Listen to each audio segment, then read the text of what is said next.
بسم اللہ الرحمن الرحیم۔ مدینہ منورہ وہ شہر ہے جہاں ہزارہ صحابہ مدفون ہیں۔ نبی اکرم صلی اللہ علیہ وسلم کا روضہ مبارک کسی شہر میں ہے۔ اس شہر میں برکت کے لیے نبی اکرم صلی اللہ علیہ وسلم نے دعا مانگی ہے۔ جب آپ سفر سے واپس آتے اور اس شہر کی دیواروں پر نظر پڑتی تو آپ محبت اور شوق میں اپنی اونٹنی کو تیز کر دیا کرتے تھے۔ آپ نے تو اس شہر کے پہاڑ جبل احد سے بھی محبت کا اظہار فرمایا اور یہ فرمایا کہ ھذا جبل یحبنا ونحبہ، یہ وہ پہاڑ ہے جو ہم سے محبت کرتا ہے اور ہمیں اس سے محبت ہے۔ یہیں آپ کی عظیم الشان مسجد نبوی واقع ہے، جس میں نماز پڑھنے کا ثواب 1000 نمازوں کے برابر ہے اور بعض روایتوں میں 1,00,000 نماز کے برابر۔ اس شہر کے بارے میں نبی اکرم صلی اللہ علیہ وسلم نے یہاں تک فرمایا ہے کہ اگر کوئی شخص اس شہر میں رہے اور یہاں تکلیفوں اور پریشانیوں کو برداشت کرے تو میں قیامت کے دن اس کی سفارش کروں گا۔ اسی مقدس اور پاکیزہ شہر میں سعودی حکومت نے 10 سنیما گھر قائم کرنے کا منصوبہ بنایا ہے۔ جی ہاں، سنیما گھر، جہاں انٹرٹینمنٹ کے نام پر گندگی اور بے حیائی کو عام کیا جاتا ہے۔ ظاہر ہے یہ اسلام کے خلاف کھلی ہوئی بغاوت ہے۔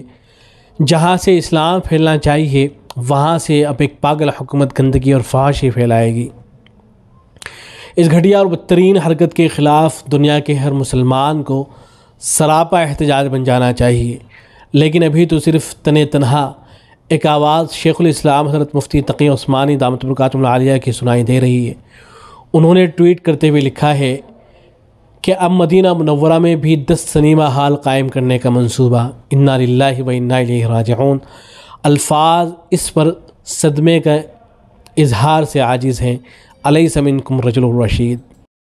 خیال ہے کہ سعودی عرب میں تقریباً 35 سال سنیما ہال پر پابندی رہی ہے۔ 1983 سے لے کر 2018 تک الخبر شہر کے علاوہ سعودی عرب میں کوئی سنیما ہال نہیں تھا۔ سب سے پہلا سنیما گھر ریاض شہر میں قائم کیا گیا اور اس کے بعد مختلف شہروں میں سنیما گھر بنائے گئے۔ لیکن سوال یہ ہے کہ سعودی عرب جیسے ملک کو آخر اس گندگی کو پھیلانے کی ضرورت ہی کیوں پیش آئی؟ اس کے جواب میں کہا جاتا ہے کہ یہ سنیما گھر محمد بن سلمان نے اس لیے کھلوائے تھے تاکہ ملک کی معیشت ترقی کر سکے، اس لیے کہ معیشت کی بنیاد آخر پیٹرول پر کب تک رکھی جا سکتی ہے؟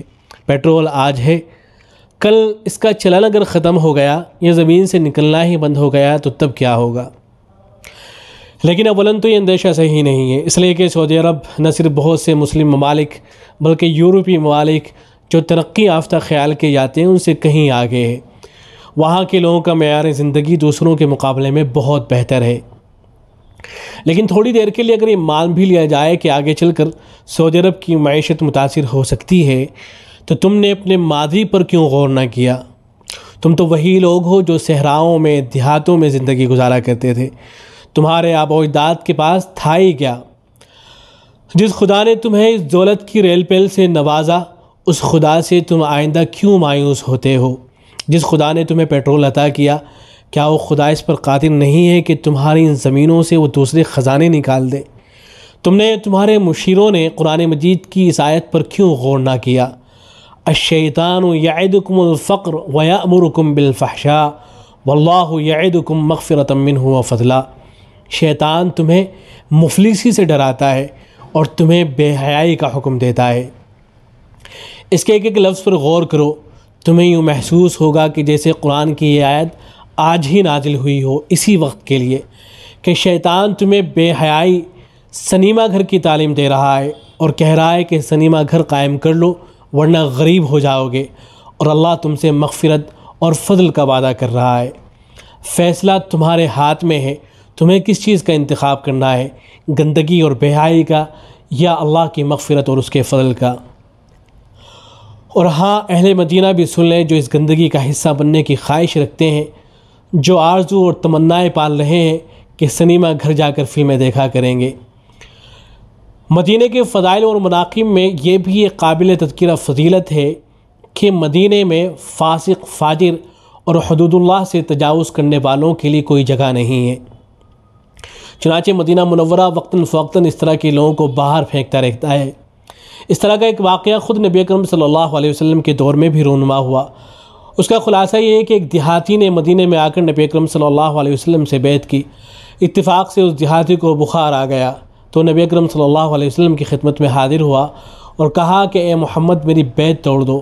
آپ صلی اللہ علیہ وسلم نے انکار کیا۔ وہ پھر دوبارہ آیا اور کہا کہ اے محمد میری بیعت توڑ دو، تو آپ صلی اللہ علیہ وسلم نے انکار کیا۔ وہ تیسری مرتبہ پھر آیا اور یہی جملہ دہرایا۔ آپ صلی اللہ علیہ وسلم نے پھر انکار کیا۔ اس کے بعد وہ دیہاتی مدینے سے چلا گیا تو اس موقع پر حضور اقدس صلی اللہ علیہ وسلم نے ارشاد فرمایا کہ مدینے کی مثال بھٹی کی طرح ہے کہ جس طرح بھٹی میں لوہا رکھا جائے تو میل کچیل دور ہو جاتا ہے اور آئینے کی طرح صاف و شفاف ہو جاتا ہے، اسی طرح مدینہ بھی بدکار، بدعقیدہ، فاسق، فاجر، کافر، منافق لوگوں کو وقتاً فوقتاً باہر پھینکتا رہتا ہے، اور صالح، متقی، عابد، زاہد اور خدا سے لو لگانے والوں کو پناہ دیتا ہے۔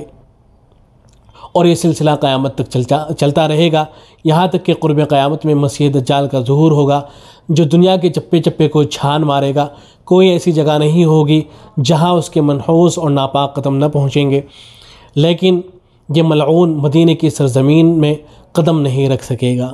تو جو اہل مدینہ ہیں وہ بھی عبرت حاصل کریں کہ اگر وہ فساق اور فجار کی راہ اختیار کرتے ہیں تو پھر ان کا انجام اور حشر بھی اچھا نہیں ہوگا۔ والسلام علیکم ورحمۃ اللہ۔